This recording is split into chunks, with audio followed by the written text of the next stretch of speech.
Hello everyone, my name's Stephen Sheriff. I am the festival coordinator. Thank you for joining us today. In a moment I will introduce our speaker, but first I'd just like to go over, this is a Q&A primarily, so I hope that most of you have managed to watch the video on our website already. In order for the Q&A to run as smoothly as possible, if you do have a question and you have your video on, feel free to put your hand up and I will see you and direct the questions to the speaker. Alternatively, you can use the chat function, which is just at the bottom of the screen. You can type the question in there. Or you can use the reactions, which is another button at the bottom of the screen, and a little icon will come up on your screen and on your window, and I will direct the question to our speaker. So without further ado, I'd like to introduce Rebecca Quinton, who is curator at GMRC. Thank you. Thank you very much, Stephen, and thank you so much for organising this fantastic opportunity to be able to kind of talk about the store in the absence of being able to take people in this store's open day. My name is Rebecca Quinton. I'm the curator for costume and textiles at Glasgow Museums. And please ask me any questions relevant to my remit or how I got into museums.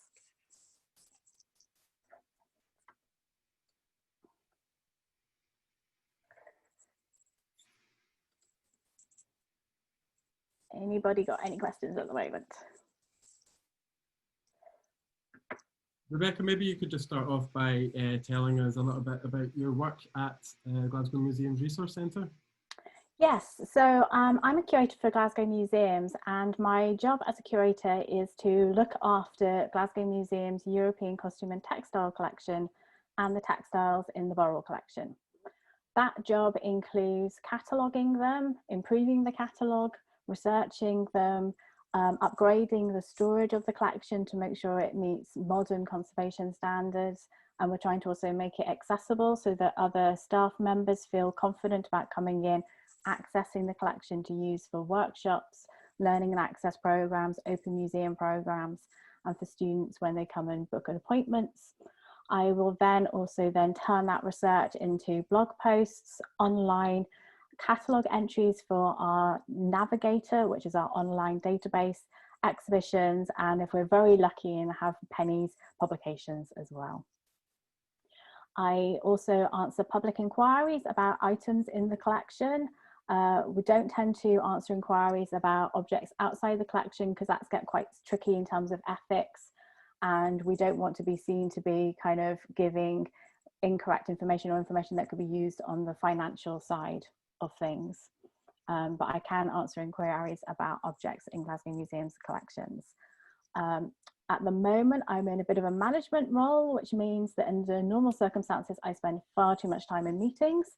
But when I'm in my curatorial role, I also like to try and take volunteers. I wish we had the money to pay them, but in the meantime, it's always lovely to be able to help people get off in their careers, come and have an opportunity to work with the collection, double check that it is something that they actually do want to do. It's a tricky profession to get into, so it's always worth coming and having a go behind the scenes, seeing the pros and the cons of it. We take school placements, right the way through to postgraduate students on placements. We've got a couple of questions coming up in the chat from Isabella. Hi Rebecca, I loved the video. What was your favourite costume and or textile in the collection? That's always a tricky one, and it's one I always get asked. It's a bit like asking who your favourite child is. To be honest, it often tends to be one of the items that I'm currently researching. So when I was doing work for the book on the 17th century costume, there was a lovely embroidered waistcoat about 1615, 1618. At the moment, I've been doing a lot of work on the 19th century collections. So it probably is a toss-up between that very pretty pair of shoes that you saw in the video.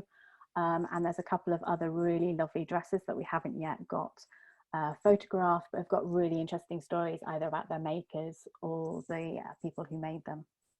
But it is tricky. I tend to get very engrossed in a particular period, and then when I move on to another period, there'll be another thing that kind of piques my interest and will become a new favourite.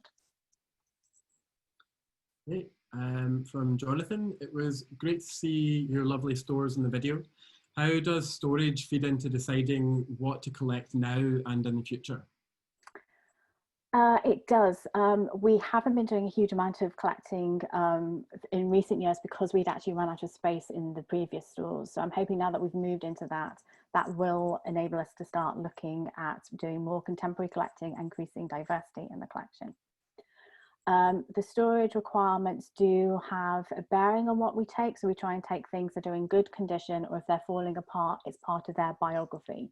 Maybe it's something that was discovered underneath the floorboards and therefore isn't in a good state, but that has a really interesting story. There are things that we have to take with a little bit of care. So we try not to take that many new furs into the collection. They're really tricky. They attract the moths. We haven't yet got proper cold storage for them, although the whole store is climate controlled. We don't have specialist storage for our furs. So that isn't an area that we're currently looking to add to, and through the Dress and Textile Specialist Network, I'll be working with them over the next couple of years to develop some expertise for the sector in terms of how to look after synthetic textiles, because we're aware that some of the more recent ones that are coming in tend to break down more quickly, or we're not yet quite sure how quickly they're going to be until they become unstable, degrade, and if they off gas, they might create problems for other objects. So that is something, again, that we're trying to get more knowledge of, consult with experts, and might then decide how we further develop areas of the store in terms of protecting long-term care for those objects and health and safety of the staff. Great.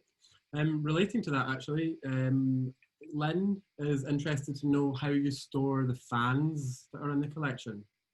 The fans, at the moment, because we have moved in recent years, they are all closed. We've got them on trays. They have all been closed, so they're in this long, narrow position. And I made little tissue paper boats for each of them to sit in.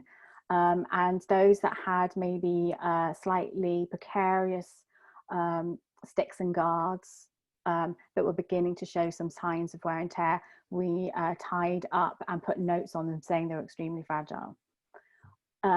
We have, in the past, and we will be doing this as we're now unpacking the collection to make it accessible, some of the key fans, or the ones that need support, we will be putting on fan boards. We tend to work either with our own textile conservators for this, or we also work with the students at the University of Glasgow. It's a really nice training project for them. They might come and make a board that suits the fan. So it will be a flat board that will then be stepped up, because a fan, when it's open, the lowest guard will be at the bottom, and you want it slightly stepped up so that the front guard isn't twisting out of alignment. We've got about 150 fans in the collection, I think, when I last counted. So we won't have space to get all of them out. It'll probably be a selection of the key ones. And if we find that they are popular, then it might be that we rotate the ones that we have out for easy access at any one time in the store, and then get out a slightly different selection every couple of years, so that when we're back doing tours, and it might not be me doing the tour, it might be colleagues who don't feel happy handling costumes, so having them laid out on a tray that they just need to pull out a drawer means that it can be accessible for other colleagues to show parts of the collection.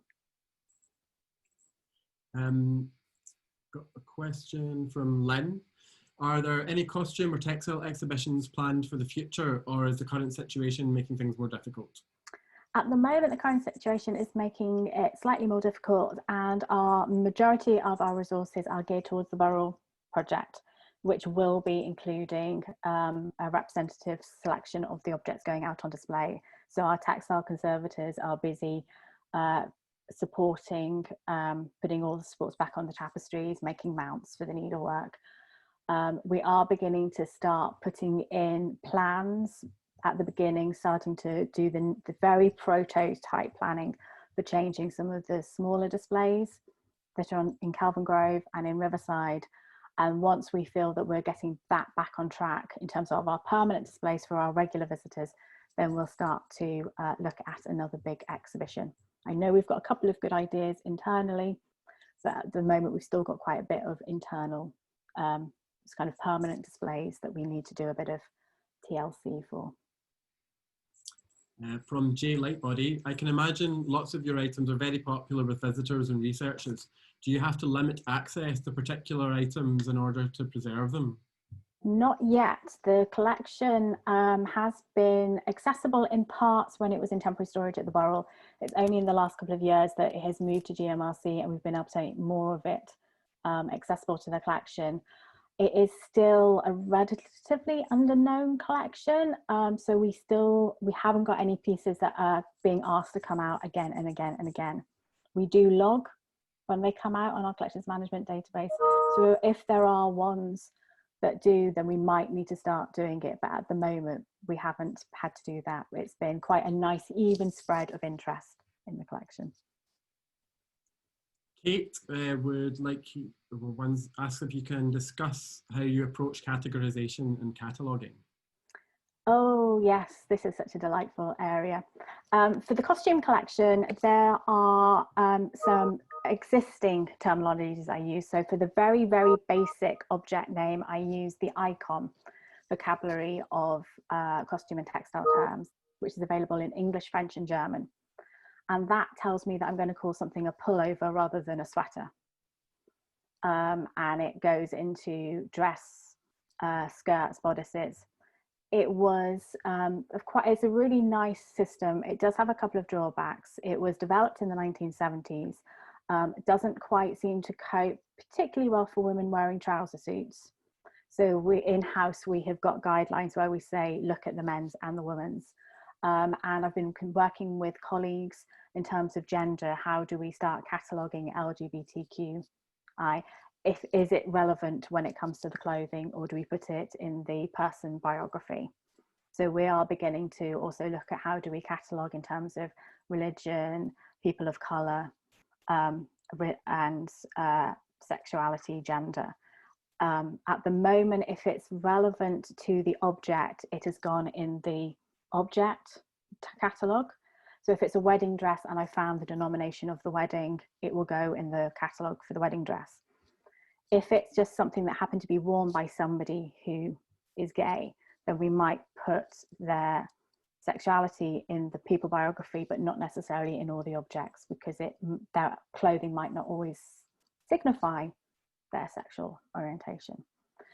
It's very much a work in flex at the moment. I am taking my lead from colleagues in Glasgow Museums who are doing a lot of work with the various communities, and it's something that we look back at regularly, and in our guidelines are tweaking and changing, and trying to build it into the guidelines in terms of please check where this is up to. Some of them, the terminology is changing very quickly. With textiles, I'm finding it slightly trickier. There isn't such a good basic category in terms of breaking down where things in, and the terminology changes. What an embroidery uses in terms of the word needlework nowadays isn't necessarily the same way that a 17th century person was using needlework. And if you're talking about lace, then actually needlework might mean something slightly different. So I do find that I'm trying to sometimes simplify things and then also double name things in the hope that it will then, when it goes onto the online database, somebody who's an embroiderer and a lace maker might be able to find something. Needlepoint has a very top area in terms of everything that was made by a needle, or it can be very specifically canvas work and broken down into petit point and gross point.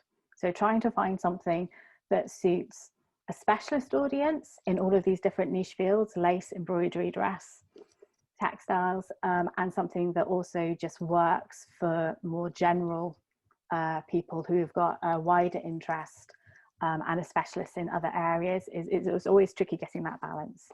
We don't always get it right, but the joy with databases, when I can actually access them remotely, is if I make a mistake and somebody points it out, under normal circumstances, I can change the catalogue entry and it will be published overnight with the correction the next day. At the moment, there's a bit of a delay because we're having to send it into a central person. I hope that answered the question. Yeah, I think it did. from Danielle. Do you often deaccession items, if at all? If you do, why does this happen and what do you do with the object? I think maybe Danielle's looking to get something. In Glasgow Museums, we do deaccession objects. There are a variety of reasons. We follow the Museums Association guidelines, so we don't actively acquire things with the view that we might have to eventually deaccession them. But we are trying to rationalise our collections, and we are also, and have been since the 1990s, been very aware in terms of repatriation. So if we have had repatriation claims, those all go through a panel at the council, and we have deaccessioned items to return to their relevant ones. So the Ghost Giant shirt is the famous example that was repatriated to North America in the late 1990s. Since then, we have done repatriation to New Zealand.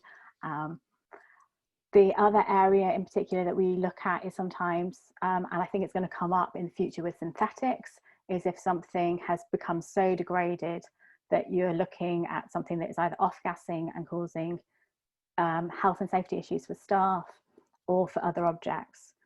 We might try and contain that for as long as possible, but I suspect at some point there are going to be some where they end up being deaccessioned because you're not looking at much. There were some early dye specimens that we were given. This is synthetic dyes, aniline dyes, that we were given direct from dye companies in the late 19th century that were disposed of during the mid 20th century because the dye cakes just completely crumbled and disintegrated. And at the time they decided to dispose of them.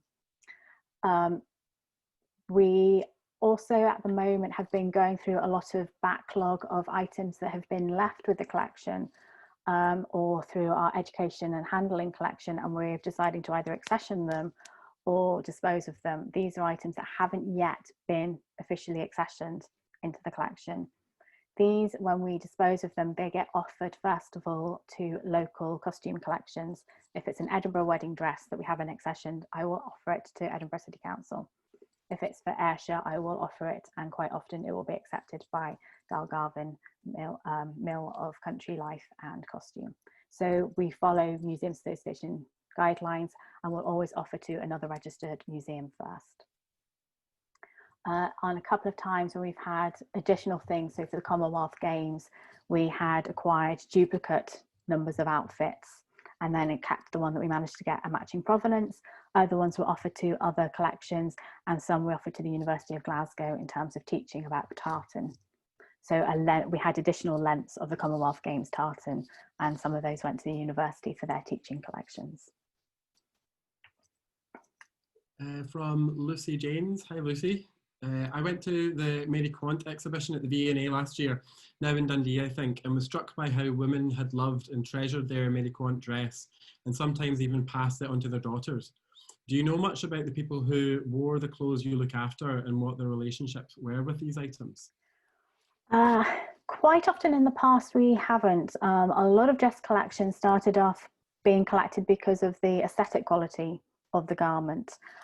So the curators at the time weren't asking the questions in terms of collecting social biography of them. If an item is now coming in, I do, and probably the poor donor has to be aware of this, I will interrogate them to try and get as much of the information about who wore it, what it meant, have they got family photographs.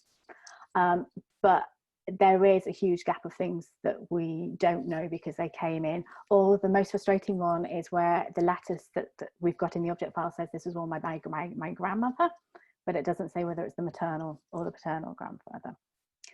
One of the silver linings for lockdown for me is by not being in meetings, I've actually had an opportunity to just sit and do some research, and not being able to actually get into the source of catalogue of the objects. One of the things I have been able to do is sit at my computer and get better at genealogy. So I have been taking catalogue records where I had, this was worn by so-and-so's grandmother, this was worn by so-and-so for their wedding.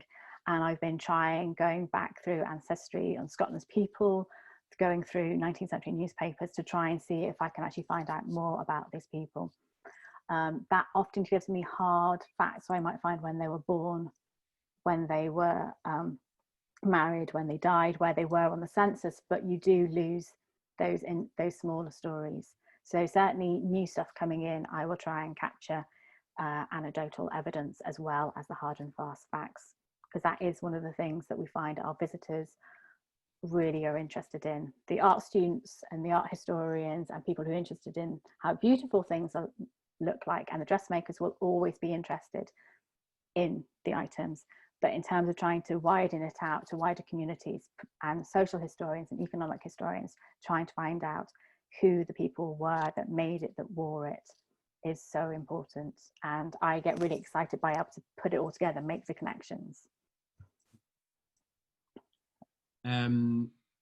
From Scott, moving forward, what are the focus areas for collecting Glasgow's costume collection? Sorry. Yes, so our main focus probably over the next few years is going to be increasing diversity in the collection. Part of this is me also doing biographical research to try and see if I can uncover diversity in the historical part of the collection. But we are aware, we are very reliant on donations. So a lot of the donations are people clearing out a grandmother's attic, and we haven't got that much contemporary. So there will be whole pockets of new Scots that have arrived in Glasgow that we haven't got in the collection yet. And we want them in the European costume collection, in the Glasgow's kind of social history costume collection, not in the world collections. So that is an area that we are very, very keen to get going in when we're open again. I wanted to kind of move into the stores and start unpacking things and getting a little bit organized before we really got going. But I am very keen that we try and acquire more examples to reflect who's living in Glasgow today. So that will be making sure that as well, that we're also talking some of the bigger topics that have been going on. So looking at sustainable fashion, and particularly in relation to Glasgow makers and Glasgow's consumption of fashion. How do you go about acquiring or like reaching out and finding the things that you're looking for to add to your collection? Very slowly, and I'm quite shy, so I find it quite hard to do as well. What we'll probably be doing is, when we're ready to, is trying to see if we can get somebody like the Evening Times or another local newspaper to get involved as well. And it's making sure that we've actually got the staff behind scenes, because I don't want to do any public appeal which we haven't got backed up behind the scenes, somebody who's then able to promptly answer people's questions, because I think that will just cause a lot of bad will. So it'll be waiting until I'm back in a non-managerial role, which hopefully will be sometime next year. In the meantime, it's mainly responding to donations, and sometimes we're doing smaller pockets of work.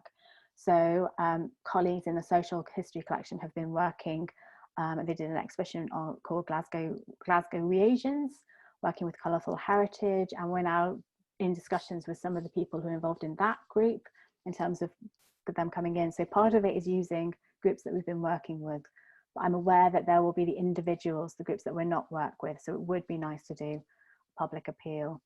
We might be working on one to do with a Scottish identity later this year, but we're still trying to work out how to do that when we're not physically in our buildings in the same way, to be able to gauge community involvement. I'll be using models that my other curatorial colleagues have been following. Some of my colleagues are much more advanced with this in terms of co-curation. The team who worked in Riverside did a lot of co-curated stories. So I'll be working with them in terms of working out the best models, and then trying to kind of get introductions into the particular areas that we're keen to, and develop it from there. Here's a topical fun question from Chrissy. Will you add face coverings to the collection? Yes, that is the one thing that we have actually, we had to, all meetings stopped at the beginning of the lockdown, but the one meeting that we did try and get going again was the collections committee, and the long list of face masks that we have acquired for the collection, which vary from professionally produced ones to local ones that were just in the Glasgow local communities. So yes, face coverings covered.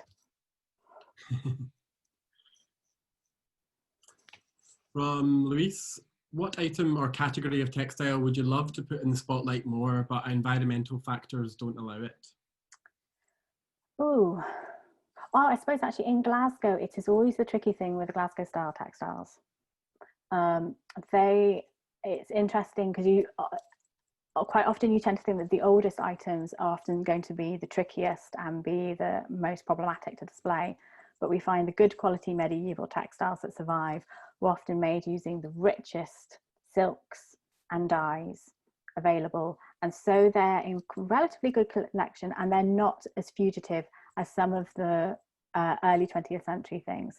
And one of the things that we have to be really careful with, because it's so light sensitive, are the Glasgow School of Art textiles by Anne Macbeth and Jessie Newbury, those beautiful embroideries.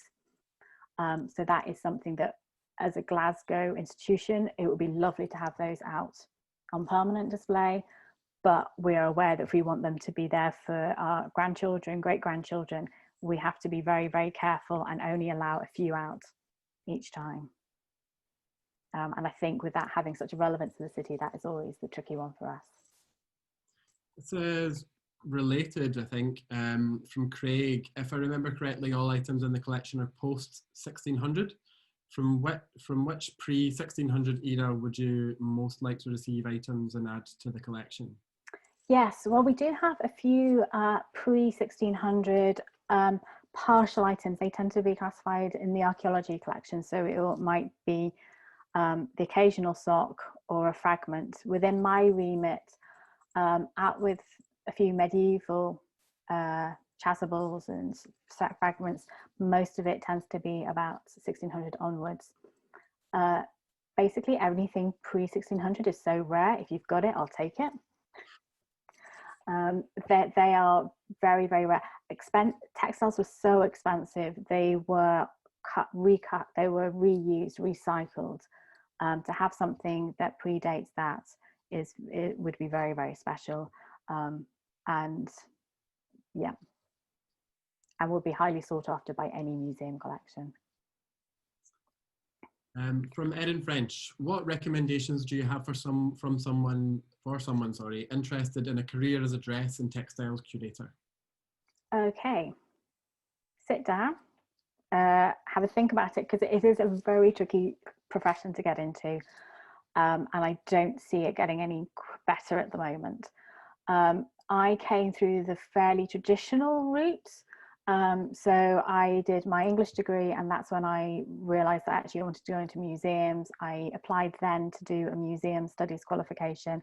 At that point, this was in the early to mid 90s, there were only a handful of courses running in the collection in the UK, and I couldn't even get into the course. I had to go away and do voluntary work, which I took a year out. From my accent, you can tell I'm middle class. I was very fortunate. My parents let me go and live with them for a year while I temped half the week to raise money to pay for my postgraduate. But they didn't they basically covered my food and my rent. I didn't have to pay anything rent. So I know I come from a particularly privileged point of view. I then managed to get onto my postgraduate course. I only had enough money, so I did the diploma, which was available at the time, which got me out onto the job market 3 months in advance of my colleagues, and I nabbed a job that came up in the summer. It was incredibly fortuitous. And then I was on a patchwork of different contracts. And when you start off in museums, it's not an ideal situation, and we somehow as a profession need to try and break the loop. But at the moment, it is anticipated that you have experience when you get your first job. We seem to have lost the funding to be able to do very, very basic jobs. If there's a heritage lottery funded, national heritage lottery funded project, they may occasionally put in training posts as part of that. I got my foot in through the door through, oh God, did I say this now, a European funded single regeneration budget that was for trainee people coming in to professions. But it is really tricky, and you have to be prepared to take short-term contracts. If necessary, from Bristol, I moved to Brighton for my first job. To get my first permanent job, I moved up here to Glasgow. I know it's been all over Twitter in the last week in terms of how tricky it is. Here in Glasgow Museums, we are trying to increase diversity. We're trying to open up new pathways. We do offer voluntary placements, but I know several of us feel a bit uneasy about that, not in terms of we don't want to provide the opportunity, but in terms of not being able to provide remuneration for that work. So we have been applying for grants to try and get modern apprenticeships, trying to get some starter posts coming in, but it is really, really tricky. You've got to remain somehow enthusiastic for the subject. I used to, when I was starting off, I used to send off for the application forms. This was before things were online, to see what they were asking for the job that I wanted to get and start plotting and how to do that. So if I had to do temporary work, I decided to do secretarial. I signed on with a secretarial agency, thinking that would be beneficial, more beneficial than, say, working in the retail industry, because I would be using databases and learning to type, and that would be a good transferable skill for me. When I first started off, I loved dress and textiles. I started my first folder collecting postcards when I was about 6 or 7. But when I first started out, I thought that there were so few jobs in dress and textiles. I was looking at doing documentation. So that's why I was looking at kind of doing the part-time jobs with transferable skills, improve my typing speed, get used to databases. Join societies, costume society, dress and textiles society if you can afford it, because quite often if there are jobs coming out, they will be sent around as round robins to allow people to do them. It used to be the case that they used to say, don't go for a front of house job because you'll go front of house and you won't end up behind the scenes. It's all valuable experience. One of my first jobs was front of house. And you find that when times are tough, museums will quite often end up doing internal recruitment because they are letting people go. And therefore, any jobs that come up will be ring fenced for people whose jobs are at risk, short-term contracts that are coming to an end. If you've got your foot in the door, even with the front of house, you'll then get that email saying internal recruitment. And that's something that has changed. When I started off, you were told, don't go into front of house if you want to go become a curator. Whereas nowadays, I think we're more open to flexibility between the jobs. We've had a lot of people come in through front of house jobs in Glasgow museums that have come in through that way and then transferred over into learning and access, into curatorial with collections. So I wouldn't dismiss that as well. And yes, it is tricky. There are just so many people want to do this job, and I'm incredibly lucky. But there aren't quite enough jobs to go around, and it's at the moment going to be trickier. Related to that question, Robin is asking if there are any opportunities to volunteer with GMRC? At the moment, not, because we haven't quite worked out how we're going to do volunteers when we're not physically in the building. So at the moment, we've retained all our existing volunteers, and we're trying to shift what they were maybe working on in terms of not having access to the collections. As we slowly go back in again, there will be opportunities that arise again. And I have been started to think about, well, I'm managing to do a bit of work remotely. Is there anything that I could possibly package up as a remote volunteer opportunity? We are wanting to increase diversity in our volunteers as well. So some of our volunteers we just put up on our placements so that anybody can apply for them. Some of them do get ring fence because they're part of our commitment to Glasgow University for their students. But we try and make sure that we're covering having open opportunities and the required postgraduate opportunities. But at the moment we're in a bit of flux, because as I say, I would love to be able to have people come in and help me in the stores, but I'm not in the stores at the moment. From Jane, hi, loving this talk, so informative. What is your background in costume, Rebecca? Where and what did you study, and what else have you worked before your current position? Okay, so in my current position, I am in middle management, so we'll put a pin in that. My proper job when I'm not covering for a colleague on sabbatical is curator of dress and textiles. And before that, when I was in Brighton, I went in as a documentation assistant that was cataloguing a costume collection. And from that, I managed to get the part-time curatorial assistant for costume. which at one point they were able to fund for full time because they were pulling together different bits of money.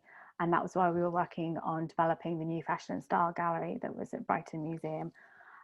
When that money ran out, I managed to get the permanent, what was it called? It was the assistant curator when I started it, and then they decided to call it curator post, although the money didn't go up.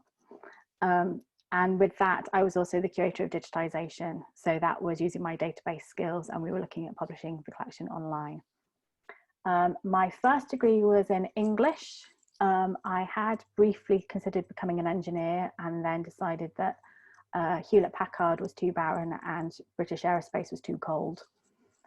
So completely changed. I went back to the arts, which is where my parents worked. They were both art historians. So I spent my childhood being dragged around.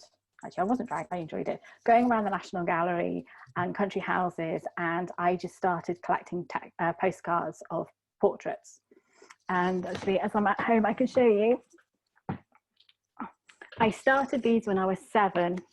I have since written them so that they're better with my handwriting, but this is how my dress history started. I collected postcards and I stuck them in a folder, a page per year. And then when I had the date of anything technological, a war or something, I added them in. So that's where my dress history came, which is a slightly unusual way because now there are some really good dress history courses around. At the time, the only one that was available was a Courtauld, and my cousin was there doing very, very well, and I didn't want to go. And so I was staying away from art history courses because my parents were just too closely and they knew everybody. So that's why I went a slightly different way. I was fortunate, I had 2 really good volunteer placements between university and doing the course at Leicester. One was at the building of Bath Museum, and that was a documentation post. They were going for accreditation at the time, so they taught me, it was an architecture collection, but it taught me the kind of the basics of how to catalogue an object, how to document it. And then I had the most amazing 1-day-a-week placement with the textile conservator who was then at Blaise Castle House Museum. And this was Jane Robinson, who since came up to MGS and wrote a really, really handy guide to looking after collections. And she was the one who taught me how to mount costume, how to pack it correctly. So all those students who are watching this and ex-volunteers who I've taught to make sausages and tissue paper sausages and tissue paper donuts, it was Jane who taught me, and I've just been passing that knowledge onwards. As I say, Jane also warned me that jobs in textiles were very, very few and far between. So she warned me off becoming a conservator because she said they were really, really tough to get. So when I first started out, I always knew that I would have the dress history as a passion, but I was thinking I would probably end up in collections management. And then just very lucky, the first job interview that I succeeded in had pulled the 2 together, the documentation experience and the knowledge of costume. From Lynn, can you tell us about the most unusual or interesting display that your costume collection has been featured in? And what's the strangest request that you've had? The strangest request? Okay, I'll go for the unusual displays. Not so unusual. I think there was one that I did fairly early on in Glasgow that now doesn't seem to be so unusual, but it was one of the first ones where I was wanting to put technology in as well. So we were looking at the invention, the bessemerization of steel leading into the cage crinoline. So we were looking at mid-19th century fashion and really looking at the impact of advancements in chemistry and the impact on dress and technology. That was in the early 2000s, and since then there's been a lot more work and there's been really good books coming out looking at fashion and technology. The other half of it, the unusual request, actually there haven't been that many unusual requests. The journalists always want me to have a mannequin underneath my arm. And the question that I get asked the most about is, do you try things on? Well, no, that's just a big no-no nowadays. But no, so far, I haven't had any unusual or weird requests which I suppose is quite good, but maybe we're missing out on something as well. From Louise, I went to the Sampler Study Day at the National Museum in Edinburgh last year, where you mentioned that the documentation of samplers is mostly stored apart from the items in the Glasgow archives. Have you been able to do any further work on reuniting them? Not for the textile collection samplers yet. It's only me and it's quite a large collection. But what I have been doing is reuniting information about the burrell, the samplers and the other embroideries and needlework in the burrell collection, and pulling those all together. We've now published photographs of every single textile, in fact, every single item in the burrell collection. And so it's those 1,000 textiles that I've been focusing on at the moment. They're 17th century textiles, so there is no biographical information available, but I have been trying to see if I can find out who made some of them. And so far, I've sometimes managed to get it down to a family with 5 daughters, which doesn't particularly help, but at least I've narrowed it down to 5 potential makers. From Gemma, do you think that you have to have a doctorate to be a curator or considered qualified for a job in that field? I know that there is sometimes, there's often a misconception about this. Yes, and it varies a great deal. I suspect the situation is different in different countries. I don't know a huge amount about America, but I get the feeling that in America there is more of an expectation to have a postgraduate degree. In the UK, when they ask for postgraduate qualifications, and increasingly it's becoming desirable and equivalent experience will be taken instead of you having your museums association or your specialist subject postgraduate qualification. People, I wouldn't say don't do a PhD, but I don't know for most museums it will necessarily be an extra thing they will look at for, unless you're in a national. Sometimes the nationals, they're wanting somebody who's also from having done a PhD. It's maybe not necessarily the PhD itself, but you possibly have then had peer review articles published in the process of doing your PhD. And that is something that maybe a more academic university museum or national museum might be interested in. For those that I know that have got PhDs and have got museum jobs, it's very hard. I've not been in the interview panels. And the ones that I know of have been, while they did their PhDs, particularly if their PhDs were material culture based, were also doing some placements in museums.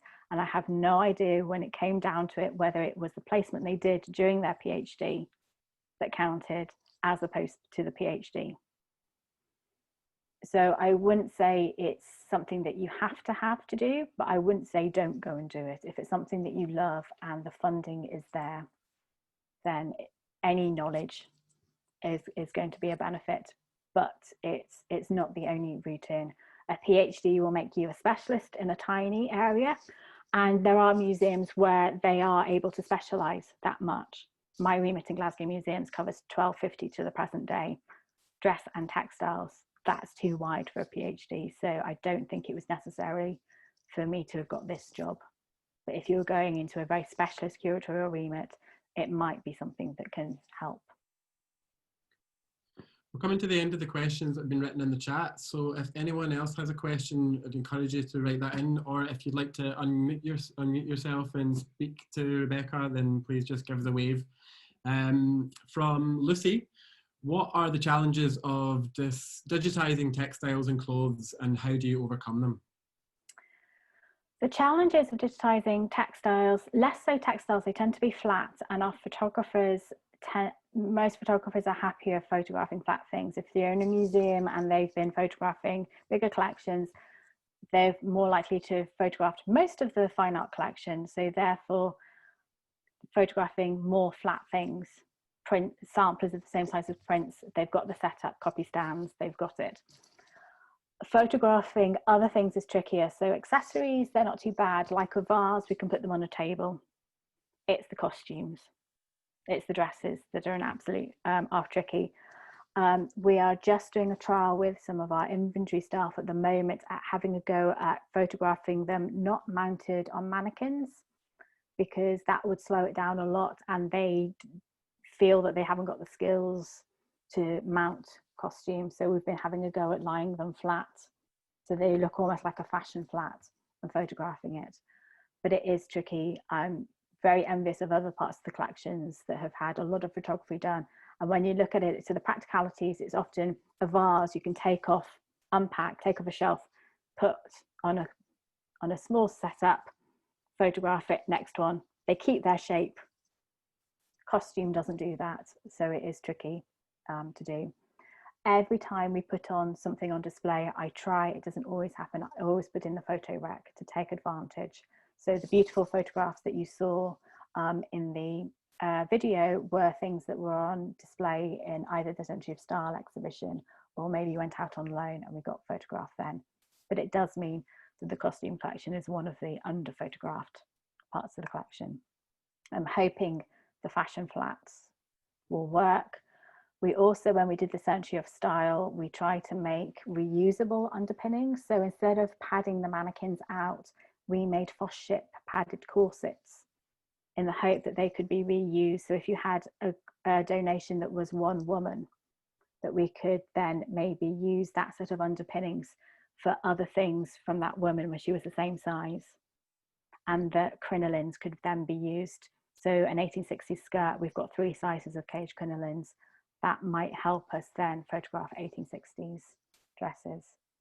But it is something that is problematic, and we have a shortage of photographers in Glasgow museums, and I'm having to try and not, I'm competing with other curators with their photo requisitions as well, which is always tricky. I think I missed a question earlier on from Chrissy. She's asking, are there many pieces of knitting in the collection? And can a small group visit when we return to normal? Yes, we will have knitting.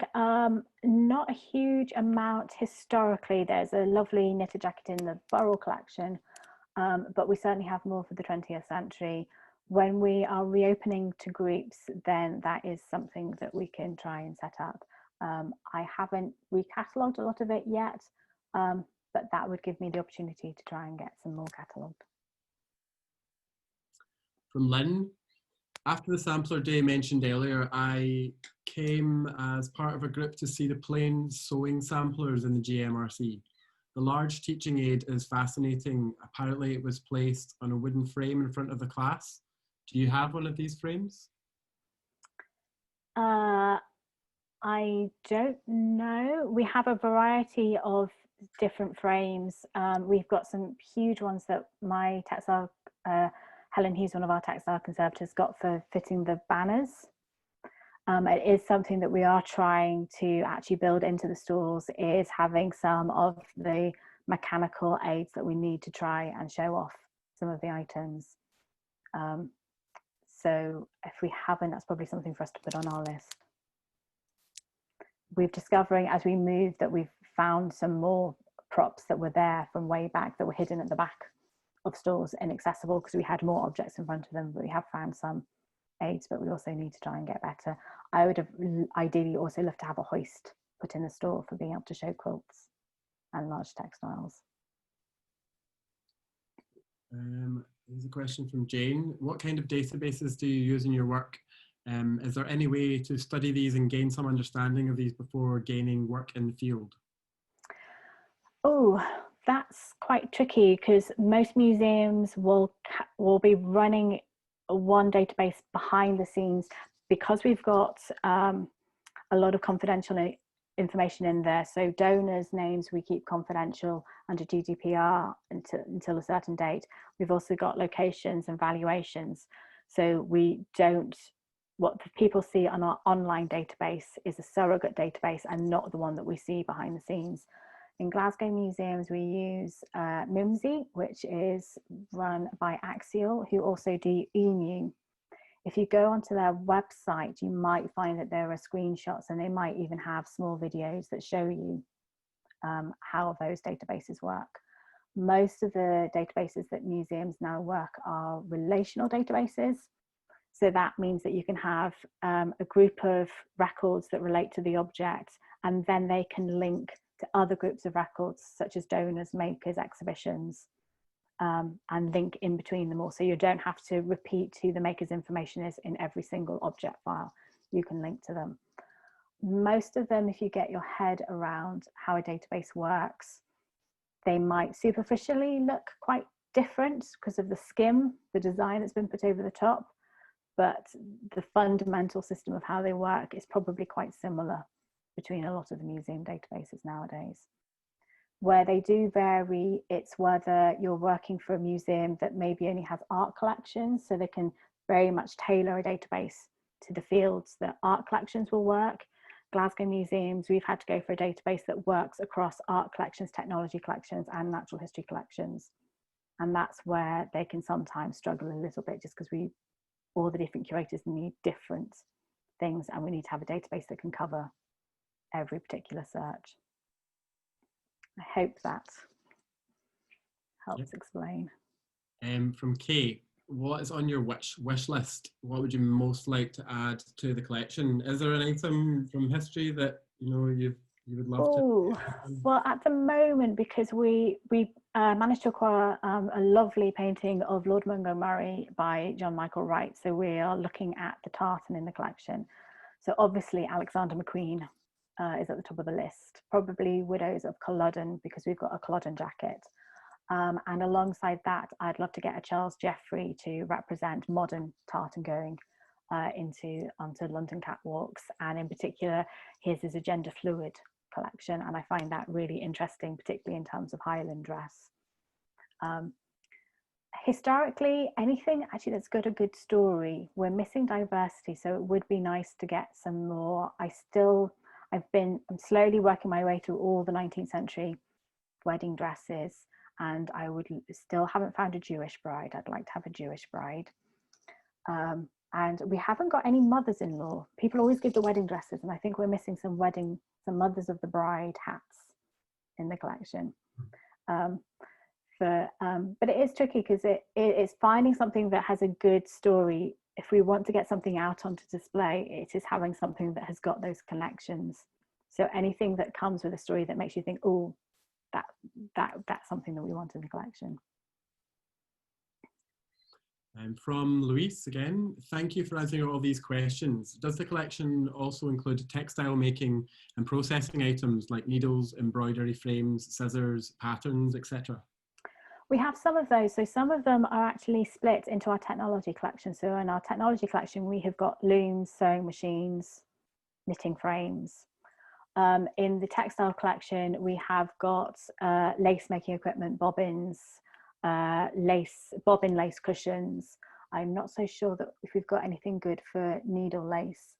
We've certainly got a collection of paper patterns. They have traditionally gone into the archive, but I've just started listing them with a view to get them accession, because then we can put them on the database and make them accession. So those are dressmaking patterns from the early 20th century and knitting patterns. We've got a couple of 19th century little handbooks for crocheting. So we are quite interested in also having those stories about home dressmaking, homemaking, home crafting as well. We probably don't need a huge number of them in the collection, but it would be good for every technique that we've got represented, particularly because we're finding a lot of people are interested in the making. So being able to show and have some of those tools for the making just helps explain.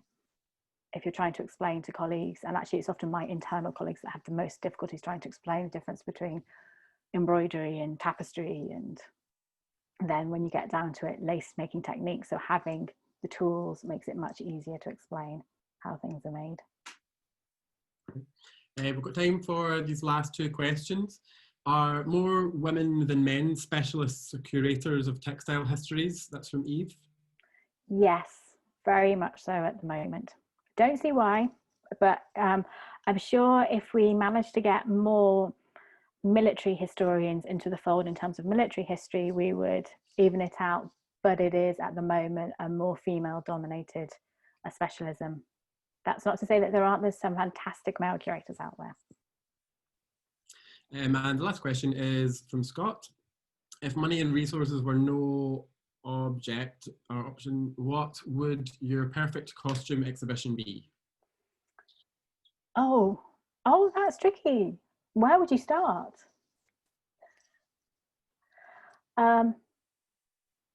Actually, I have no idea if there was no money or no object and you could do one fantastic exhibition. My mind's gone completely blank. There's so many ideas. From the obvious ones, I'd really quite like to do a wedding dress, a Scottish wedding dress, because most wedding dresses have been done on English history and Scots law is different. Scots marriage traditions are different. So that is the very obvious one. But there'll be it would be lovely to do more on historical, bringing out the workers, the 19th century dressmakers, that kind of the dressmaker in the mirror, and bring out more of those stories would be really, really interesting, through to right the way up to what the fantastic big rag trade that used to have in Glasgow in the 20th century, that we have lost so much of that British production base, and it'd be good to do an exhibition that was showing that long history and the resurgence. And I think with the way the fashion industry is going, where people are going to get more conscious and asking about provenance, that would be really interesting to show that historical change of things being more, the materials might not have come from local, but they were often the final stages of manufacturing were local, to then it becoming fully all stages of the process becoming international, and then it coming back more to local as people start to look at consumption and where their garments come from. But that would need a lot of work. I better get cracking. Well, for anyone who has not seen the video yet, you can access it by going onto Glasgow Doors Open Days website, which is www.glasgowdoorsopendays.org.uk. And if you go into the 2020 programme and look for Glasgow Museums Resource Centre, you'll find all of the events which have happened from the curators there. Could everyone join me in thanking Rebecca Quinton? Here we are, some clapping emojis.